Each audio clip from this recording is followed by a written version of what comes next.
Hello everybody, my name is KingStix and I've found the one and only way to play Fiddlesticks truly in the jungle. This is going to be the strongest way you can possibly play him. You're going to have the highest win rate, you're going to be doing the most damage, you're going to have the highest impact on your team. Everybody's going to love you, trust me. Alright, so starting it off, you're just going to want to take 1 point in your drain, your second point in your dark winds, your third point in your drain again, and then once you've cleared all your camps, you will be level 4, and that's when you're going to take your fear and you can go free to go gank lanes that are easy ganks. So either your laners have a CC or the enemy laners are pushed and you can just come up behind them and get them.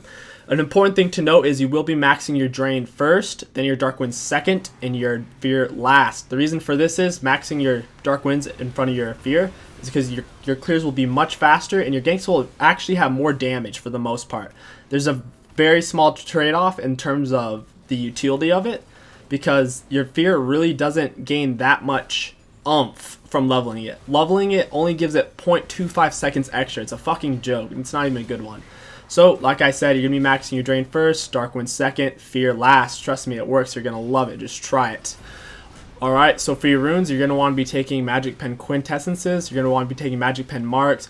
You're going to want to be taking health per level seals. And you're also going to want 6 scaling cooldown reduction glyphs. Now this is important. The 10% cooldown is going to help you out a lot in the late game, especially after you're level 12. It's going to make your ult up a lot more often, your fear, everything. It's just going to be really nice on your kit because overall you want to have 40% CDR on Fiddlesticks. So this will get us to that point that we want to be at for very cheap. And then after those 6 scaling cooldown per level glyphs, you're going to want to take 3 magic pen marks. So this will put you at 216 health at level 18, 16 magic penetration, and 10% cooldown reduction at level 18. Doesn't seem like a lot, but trust me, it's beautiful. It works great on Fiddlesticks. Fiddlesticks has really high base damages, but his spells don't even scale over 50% AP per spell. So for example, say you have 1,000 ability power, well your ultimate isn't even going to have an added 500. So overall, you're looking at Fiddlesticks' high base damages, and you're trying to maximize that by having more magic penetration and not more ability power. Your masteries on Fiddlesticks can be kind of confusing because there's so many options. Well guys, I'll let you know, I've tried them all, and there's only 3 that you should ever consider taking when you're playing Fiddlesticks in the jungle. The first one that I'm going to tell you is the worst one of the 3, and that's Strength of the Aegis. If your team has no tanks and you're just kind of, I don't know, if you're not that good on Fiddlesticks, you can take Strength of the Aegis. It'll give you more health. It'll be a little bit more bulky in a team fight. You won't die as much, I suppose. I don't recommend it. That's more of a noobish kind of thing to do in my opinion. The second one is Deathfire's Touch. I used to take this a lot, but then I realized that magic penetration percentages don't go past 40%. Right, caps it at 40% just like they do with cooldown reduction. So going down for the Deathfire's Touch, you can get the 7% bonus magic penetration, but 2% of that is wasted when you get the Void Staff, which you are going to get. So it feels like a little bit of a waste. Plus, Thunderlords works a lot better on Fiddlesticks since you go in, you're going for that big fucking burst. Plus, you're going to get the flat magic penetration and down that tree as well. So it's overall the better choice. You're going to be getting more magic penetration, nothing's wasted, more damage, more burst, everything you need. So these are the masters I suggest you guys running. Just hear me out, try it. You're going to love it. Now, the next part you guys probably won't agree with, but just like I've been saying in this whole video, just fucking believe me, guys. You gotta believe me. Just try it. You'll love it. I know I keep saying you'll love it, but I know you will because I love it. And I didn't even like Fiddlesticks for a while now because he's been so shitty. So for your summoners, you're gonna always want to take Smite. There's no way to jungle without it. You're gonna miss out on too much experience. You won't be able to smite objectives. And you're also going to want to take Ghost. The reason for that is Ghost has been buffed so much that it's now way better than Flash on virtually every single champion. The only situation I wouldn't suggest taking it is if the enemy team has a Jarvan. Only situation.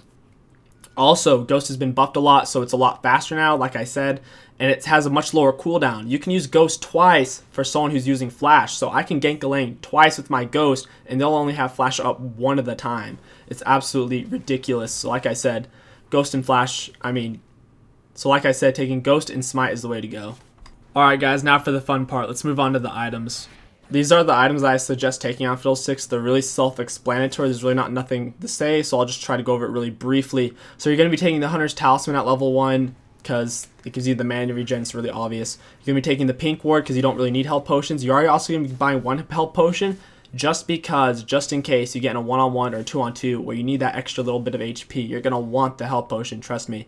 You're also going to be taking the Warding Totem. Your core items are really basic and essential. You're going to want to get Runic Echoes, normal boots, your Hourglass and Abyssal. The point of the Hourglass and Abyssal is to give you some shred, a bunch of utility, plus you're getting 20% cooldown reduction out of those 2 items alone. You're also going to want to trade out your Warding Totem for the Oracle's Lens once you are level 9, so that way you can clear bushes, clear areas, and you can ult for free without them seeing you do it. It's very important. Now, for your situational items, Fiddlesticks has a lot of good choices. My personal favorite is getting the Void Staff and Rylia's. It gives you the big slow, so once you're in there, everyone's stuck. And the Void Staff gives you the insane 35% magic penetration, which is just so perfect on Fiddlesticks' kit since he has high base damages and really just needs penetration in general. I do have Rabadons on there. I don't suggest it. The only time I would ever suggest getting Rabadons on Fiddlesticks is if you have 2 or more Flame Dragons, which are the ones that boost your ability power and attack damage by a substantial amount. Also, Righteous Glory isn't a terrible choice, especially if you're going to tank your Fiddlesticks. It's really annoying when Fiddlesticks gets that first second item because they'll just speed the fuck up to you after he ults or going in for a lane gank with his fear. For your boots, now I'm actually mostly taking Sork shoes because if you get the Hextech belt or just another CDR item, you don't really need the Lucidity boots. So I personally prefer getting the Sorcerer boots for the extra penetration, but if you're also going to be doing a lot of ganks and you feel like you're going to have to carry your lanes, you're going to have to go for the Moby boots. That's pretty much it for the items, guys. Fiddlesticks' mechanics are really simple. There's really not a whole lot you can do on him mechanically. He's more of a macro champion, not a micro champion. If you want a micro champion, go play fucking Zed or Yasuo. So anyways, for your mechanics on Fiddlesticks, whenever you're clearing a camp, you're pretty much just going to crow it first to put your crow on cooldown and to help clear it. Then you're going to drain it. Ideally, you'll auto-attack it first, then crow, then drain, but it doesn't matter that much. You really never want to fear one of the camps, because if the enemy jungler comes up on you, you're going to get fucked. Also, it's wasting your mana. It doesn't add any damage.